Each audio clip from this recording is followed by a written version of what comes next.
Okay, today we're going to talk a little bit about the psychology of the lower world. And you are thinking about explaining this more clearly for everybody to work on it on your, within yourself and then think it out in your way how you could work this out.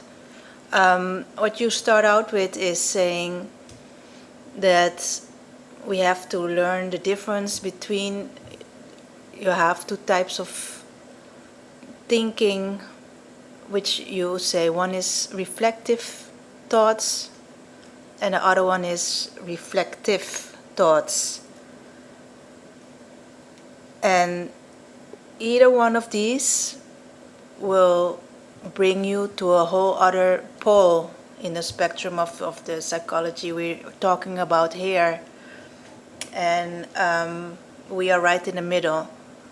So the reflective thought is not the same as reflexive. Could you say what's the difference?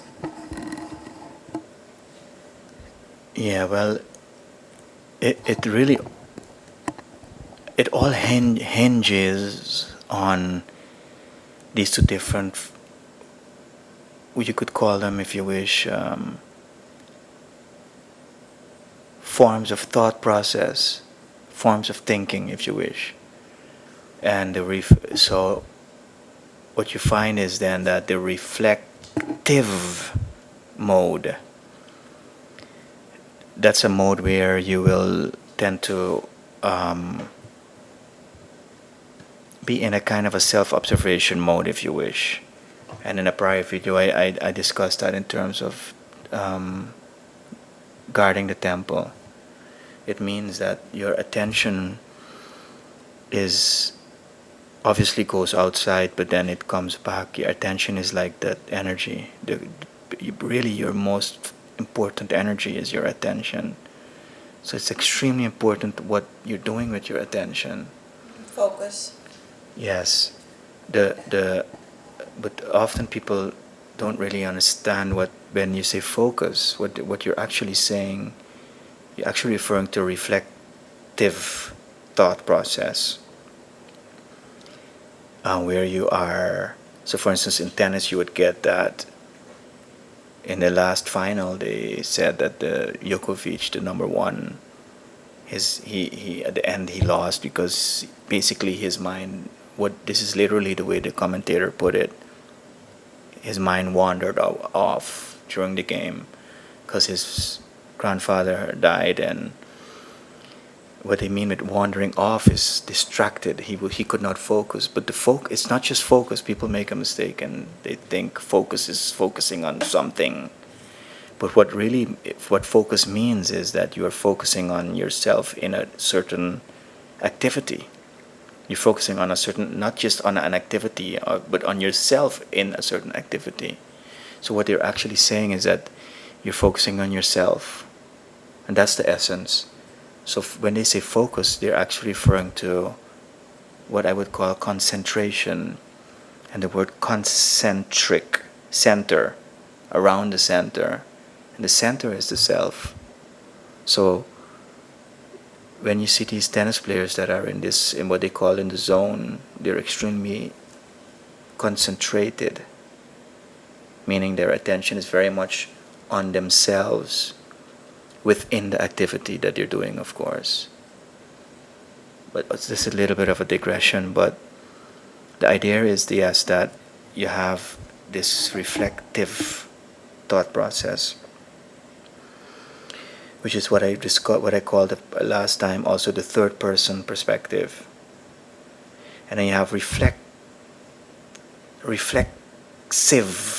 thought process, which comes from the word to reflect, the word reflex, meaning, for instance, to make that clear, you would be then caught in a thought process where you're very reactive. Reflex means like if a knee-jerk reaction, I hit you and your knee. There is no choice in reflexive thought.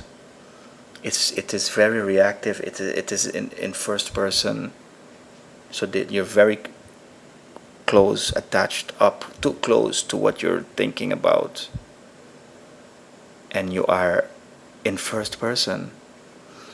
So the idea would be then that if you were to catch, yes, somebody in the first person, in reflexive thought, and not in reflective thought, would basically be moving forward, not based on their own process, but really remote controlled from outside. And basically in a very divided state, in a split state, where, for instance, the person, the observer, would be not aware that the observed would be connected. So that would be what you would really see. What that really means is that you would be in a certain state of split, while in reflective thought, the shape of the thought, the energy would be then circular. Because, for instance, what I'm seeing out there, I would, for instance, be aware that it's a projection, meaning the energy would be coming back to me. It would be recycled, while reflexive thought would be, the energy would be just directed outward. So you would get someone that would be constantly talking about other people or about external things in a very incontinent way, while a very simple example, somebody in the reflective mode would say, not you are this and that. They would say, I feel, or my interpretation is, or what I am hearing is that you are saying this and that. So that's a third person statement. And the reflexive part stance would be more like you are that and you are this, and it would be a very flat first person, too close situation where there is really no inner, there's no self in that process, no inner, no center, no consent. It's not concentric. It's not circular. Right.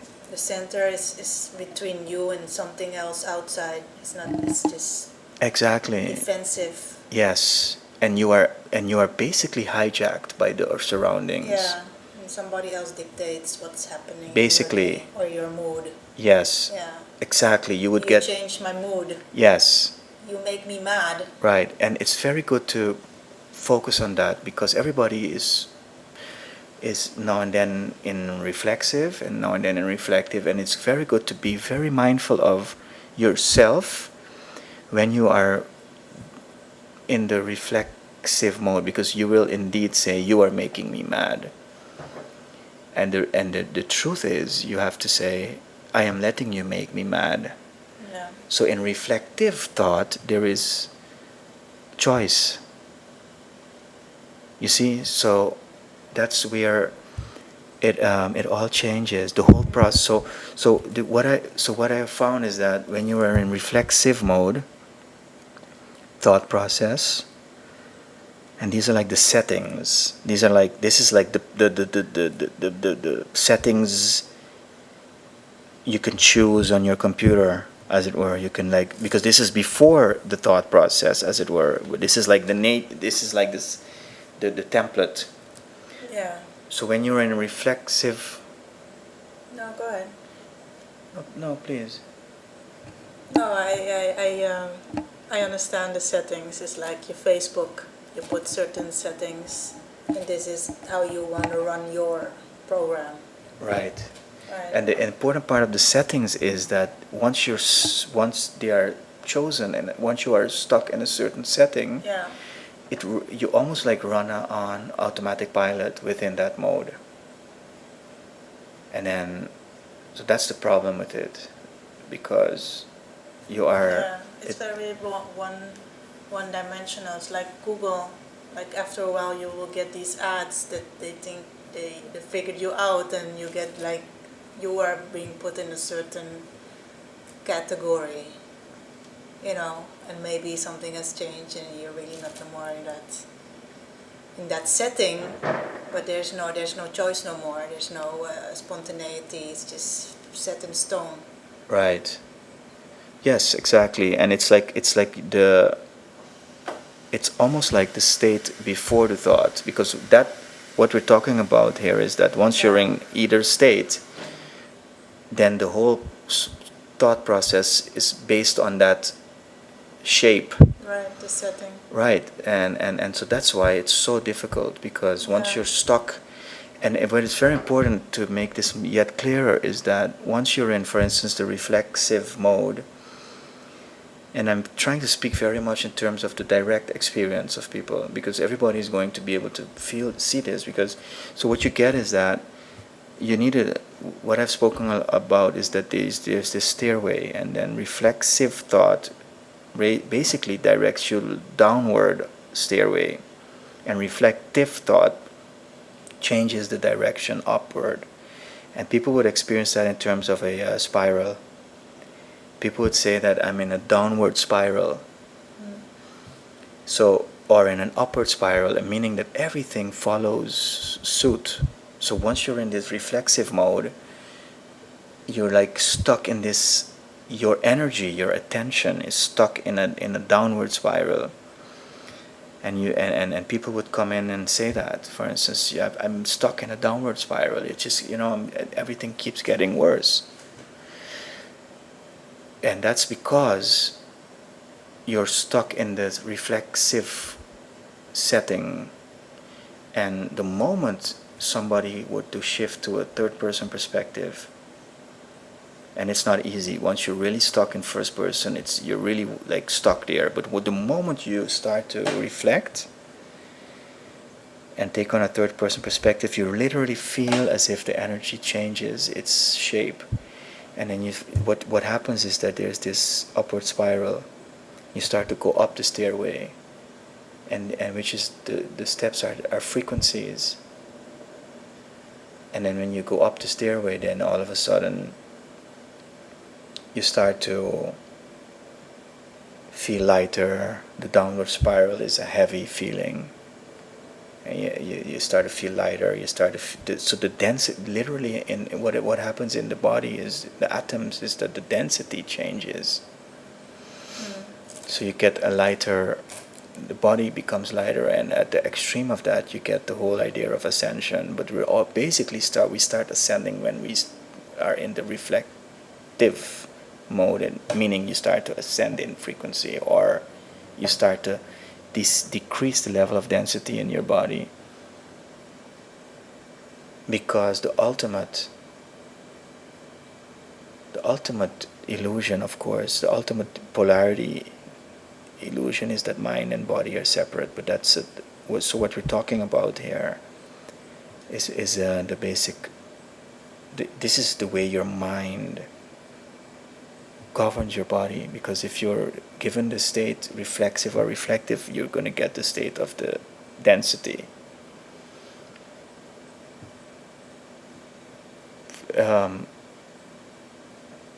Everything. So when you go up to the stairway, you have then at the highest end, you get then the idea of a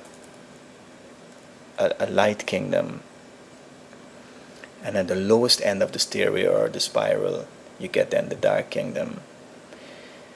And then one would say that we are in a frequency of what in the Lord of the Rings would be called the Middle Earth.